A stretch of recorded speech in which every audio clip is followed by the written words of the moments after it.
Welcome to the Deep Dive. We take those stories you think you know, maybe flip them over a bit, and find all the really amazing stuff hiding inside. Today we're jumping into one of the big ones, Noah's Ark. Ancient, yeah, but still so fascinating. You've definitely heard it right. Maybe in Sunday school. But, do we really get the full picture? There are just so many layers, some really surprising depths once you start looking closely. So our mission for this deep dive is to explore the Genesis flood story, not just as, an old tale, but as this really rich source. Insights into human nature, divine promises, even how we think about the natural world. It's way more than just an ark and a flood. It's judgment, sure, but also grace, new beginnings. Absolutely. And it's quite a journey we've got mapped out. Yeah. We'll pull apart some historical origins. We'll dig into what righteous really meant for Noah. It's maybe not what you first think. Examine the symbolism of the rainbow that's got a twist too. And even touch on scientific perspectives, about ancient floods. Should be a really thorough but hopefully engaging exploration. Okay, let's get right to it. So the story itself, it kicks off in Genesis, chapters 6 through 9.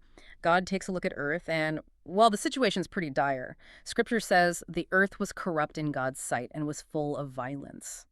And this detail is stark. Every inclination of the thoughts of men's hearts were evil all the time. Wow. Not just actions, but thoughts, too. Exactly, all the time. And that widespread corruption, it leads to God's decision, a heavy one, to put an end to all people and destroy both them and the earth. Just heartbreaking, really. But, amidst all that darkness, there's this one exception. The story immediately pivots, tells us about Noah.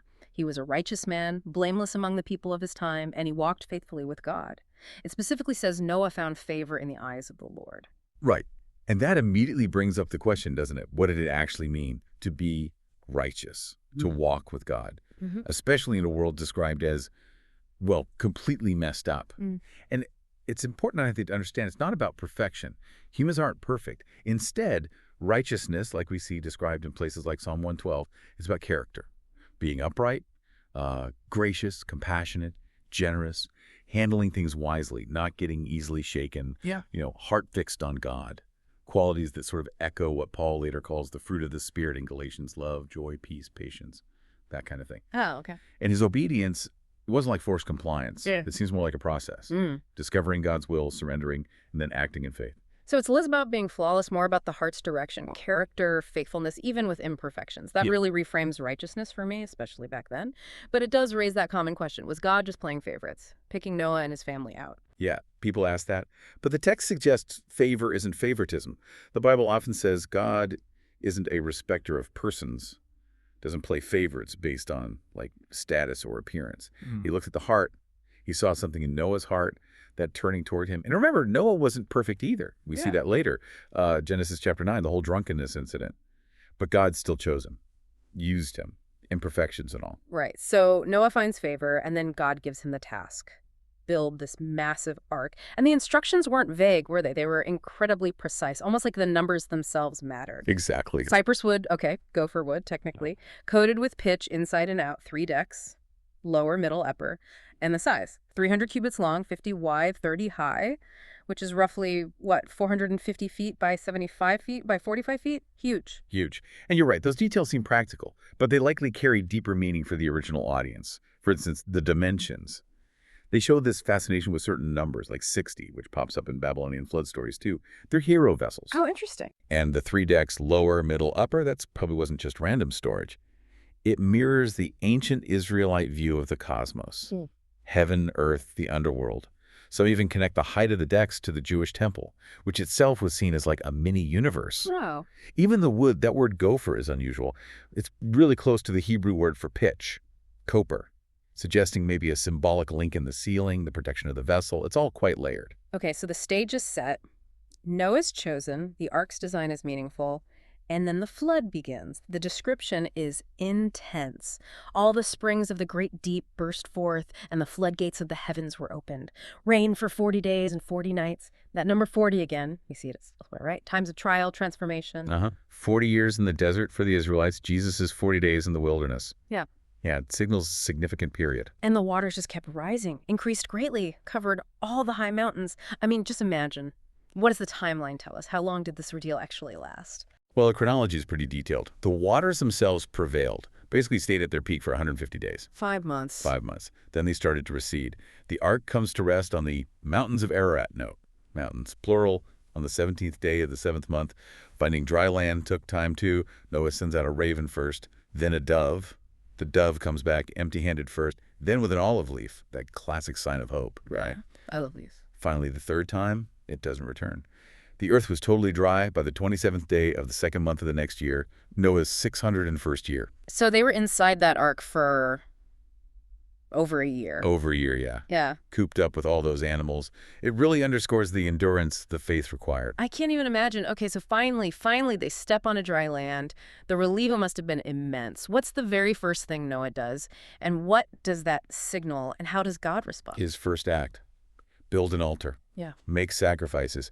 It shows immediate gratitude, worship, priorities, right? Right. And God's response is profound. The text says God smelled the pleasing aroma. And he makes this internal promise, never again will I curse the ground because of humans. Even though, he acknowledges, every inclination of the human heart is evil from childhood. That's quite an admission. Yeah, it is. And never again will I destroy all living creatures as I have done. It's this moment of divine mercy committing to creation despite human failings. A commitment. Okay. And then comes the sign of that commitment, the rainbow. God establishes it as the sign of the covenant between him, Noah, all life. We all know that image. But here's where, like you hinted, it gets really interesting. Who is the sign actually for? Exactly. Most people think it's for us, humanity, a reminder to us. But look closely at Genesis 9. It says, whenever I bring clouds over the earth and the rainbow appears, I will remember my covenant. So it's for God to remind himself. It seems so. A self-reminder for God not to unleash that kind of destruction again. Okay, mind blown number one. But then there's the word itself. The Hebrew word for rainbow, queset. You said it appears, what, over 70 times? And almost every time it means a warrior's bow, like for archery, for fighting. Precisely. A war bow. Whoa. Okay, so what's the interpretation there? God just finished this massive judgment, this assault using water, and now he puts his bow in the sky. Is he like hanging up his weapon?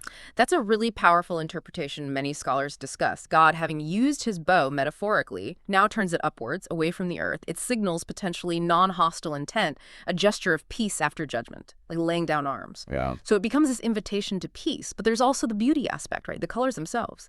Ezekiel describes God's glory as looking like a rainbow. So it's not just about stopping war, it's also about the beauty, the delightful, maybe even overwhelming nature of God's presence. Okay, so the rainbow is God reminding himself, and it's possibly his war bow turned upwards as a sign of peace, and it reflects divine beauty. That completely changes how I'll see rainbows. That's incredible. Now, the story in Genesis reads like a global flood covering everything, but what about other ancient stories and modern science? Right. Well, it's widely recognized by scholars that the Noah story shares a lot with older Mesopotamian flood myths. Yeah. It didn't just appear out of nowhere. You've got the Sumerian version with King Zusudra, the Epic of Atrahasis, that one links the flood to human overpopulation, interestingly. Okay.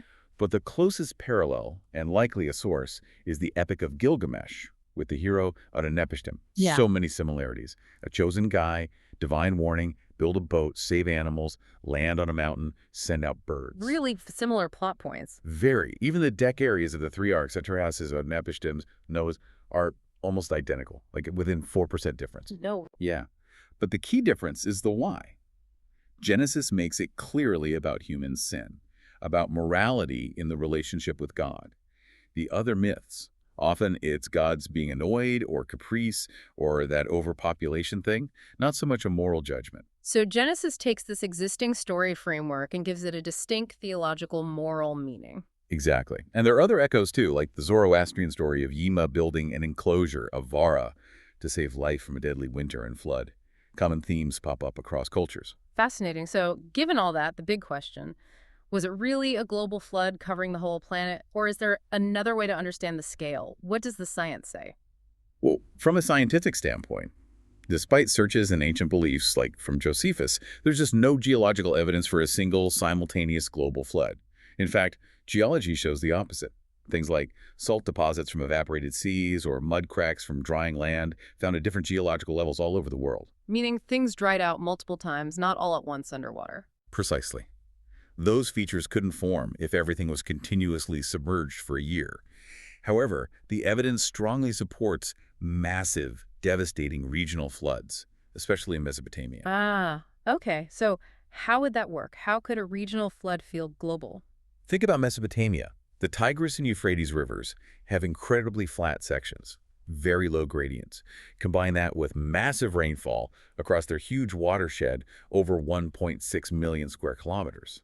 The water just wouldn't drain quickly, it would pile up. Creating a massive, shallow inland sea, basically. Exactly. And here's the key part. Because the earth is curved, someone on a boat, even just say 25 feet above the water, wouldn't be able to see hills maybe 50 feet high if they were only 15 miles away. Everything beyond the horizon would just be water. So from Noah's perspective on the ark, it would absolutely look like the entire world was flooded. It would appear that way, yes. Water in all directions. It covers their known world.